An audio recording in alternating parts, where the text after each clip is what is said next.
And there's a Chinese proverb that says, if you want to know what water is, don't ask the fish. When you're so immersed in something, oftentimes you really don't even think of a counter perspective, or you don't think of questioning what your environment is about. But the interesting thing is, you may be immersed externally in something, but internally you cannot run away from what keeps on haunting you. And so yes, Mumbai, I have to keep up with all of this. Raised in that southern city. My mother was born and raised in Chennai. My dad came from deeper south in the state of Kerala, and they met in Chennai and were married there. So my dad spoke Malayalam, my mother spoke Tamil. I was raised in Delhi and spoke Hindi. I often say I can speak Hindi and Tamil. Malayalam, I only knew the scolding words my dad used, so I don't use them in public.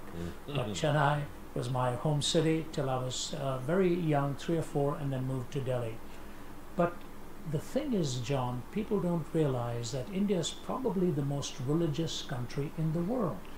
People are pursuing answers through ceremony, through historical pursuit of tradition, and all that comes along with religion. Technically speaking, Hindu scholars will say there are 330 million deities in the pantheon of Hinduism. Now, only a handful of them are really followed very diligently by people in India. But in that culture, having had the privilege of an ancestry that went back to the highest caste of the Hindu priesthood, which was the Nambudris. My dad was from Kerala, my mom from Chennai, as I said. But I never really thought seriously about religious things. Why? I was immersed in the struggle to perform academically. India is a very competitive culture in academics. If you don't make it in your studies, you're going to go nowhere. So the pressure is on you from